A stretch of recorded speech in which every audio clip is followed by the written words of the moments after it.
안녕하세요. 1월 27일 아침 묵상 시작합니다. 오늘 본문은 마태복음 7장 1절에서 12절까지 말씀입니다. 이 7장은 비판하지 말라는 명령으로 시작됩니다. 1절과 2절을 읽겠습니다. 비판을 받지 아니하려거든 비판하지 말라. 너희가 비판하는 그 비판으로 너희가 비판을 받을 것이요 너희가 헤아리는 그 헤아림으로 너희가 헤아림을 받을 것이니라. 자, 세상은 비판으로 가득 차 있습니다. 비판거리를 찾아다니는 마치 하이에나 무리들처럼 그렇게 세상은 비판으로 가득 차 있죠.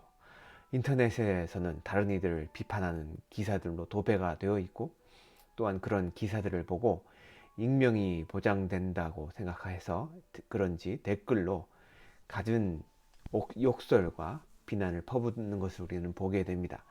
예수님의 이 1절과 2절의 명령은 이러한 비판이 난무하는 시대를 살아가는 우리에게 아주 적절한 교훈을 주고 있죠. 계속해서 3절과 4절을 읽겠습니다. 어찌하여 형제의 눈 속에 있는 티는 보고 내 눈 속에 있는 들보는 깨닫지 못하느냐. 보라, 내 눈 속에 들보가 있는데 어찌하여 형제에게 말하기를 나로 내 눈 속에 있는 티를 빼게 하라 하겠느냐. 자, 예수님은 아마도 이 3절과 4절의 말씀을 하실 때에 산에서 말씀하셨기 때문에 주변에 큰 나뭇가지를 들고 실감나게 아마 표현하셨을 것입니다.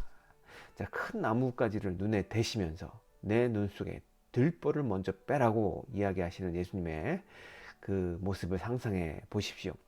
우리 눈에 들보를 먼저 뺀 후에야 우리는 형제의 눈 속에 있는 아주 작은 티를 빼줄 수 있습니다. 그리고 우리 눈에 들보를 먼저 볼 줄 아는 자가 그만큼 주님의 명령에 가깝게 성숙한 자라는 의미도 된다는 것이죠. 1절부터 4절의 이 말씀을 말씀으로 요약한 것이 바로 5절 말씀이죠. 외식하는 자요, 먼저 내 눈 속에서 들보를 빼어라. 그 후에야 밝히 보고 형제의 눈 속에서 티를 빼리라.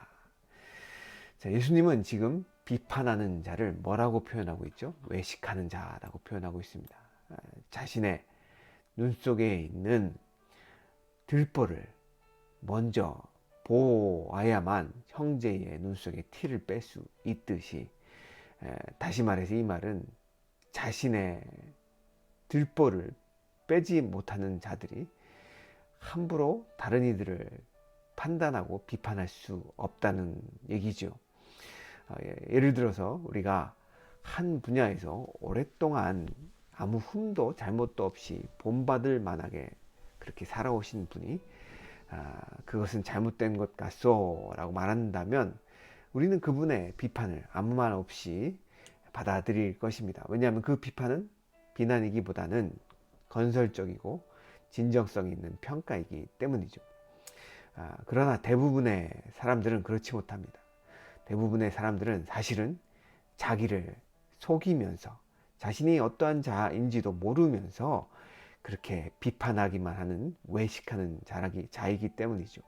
우리는 주로 젊은 사람들이 비판을 많이 하는 것을 보게 됩니다. 그러나 그들도 세월이 지나면 자신들이 비판했던 기성세대들과 똑같아져 버리는 모습을 보게 되죠. 우리는 지도자들을 많이 비판합니다. 그러나 우리가 지도자의 위치에 서게 되면 그러한 우리가 비판했던 지도자들과 다를 바 없이 행동하는 우리의 모습을 보게 됩니다. 내로남불이라는 말이 있습니다. 내가 하면 로맨스고 다른 사람은 불륜이라는 것이죠.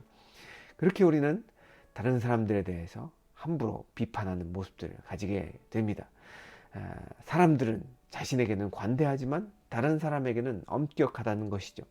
그런데 그 엄격한 그 기준이 사실은 우리에게도 동일하게 적용돼야 된다는 것입니다.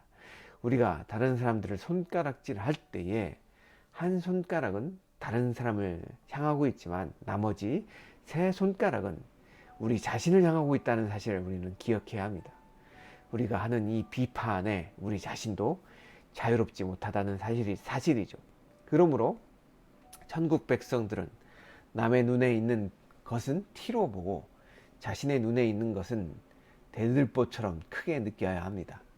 남의 장점을 크게 말하고 자신의 장점을 감추는 지혜, 남의 허물을 작게 느끼고 자신의 허물을 크게 느끼는 지혜, 이것이 천국 백성들이 가져야 할 지혜라는 것이죠. 6절을 계속해서 읽겠습니다. 거룩한 것을 계획에 주지 말며 너희 진주를 돼지 앞에 던지지 말라. 그들이 그것을 발로 밟고 돌이켜 너희를 찢어 상하게 할까 염려하라. 6절의 말씀에 나오는 이 개와 돼지는 성경의 율법상 부정한 짐승들로 표현됩니다. 그러한 동물들에게 거룩한 것, 이것은 하나님의 성전에 바쳐졌던 거룩한 음식을 의미하죠. 이 거룩한 음식과 이 진주는 주지 말라는 것이죠. 이 거룩한 음식과 진주는 이 개와 돼지하고는 전혀 어울리지 않는 것들이죠. 이것은 부조화를 의미할 뿐만 아니라 이 부정한 짐승들에게 어울리지 않는 것을 주는 것은 오히려 해가 된다라는 것입니다. 여러분, 제가 앞에서 건설적이고 진정성 있는 평가는 유익하다고 말씀드렸죠. 그러나 그것을 받을 만한 사람이 아니면 오히려 하지 않는 것이 좋습니다. 아직 성숙하지 못한 자들이나 또는 쓴뿌리가 있어서 그렇게 상처가 가득한 자들에게는 진주를 주는 것은 오히려 돌을 던지는 꼴이 돼버리고 만다는 것입니다. 따라서 우리는 그렇게 하는 것들에 조심해야 되는 것이죠. 자, 세상은 그렇게 남을 비판하는 자들로 가득하고 심지어 진정한 마음의 충고에도 적반하장격으로 대하는 자들이 많은 곳이 바로 세상이죠. 하지만 감사하게도 하나님은 우리를 그렇게 대하지 않으십니다. 7절과 8절을 보겠습니다.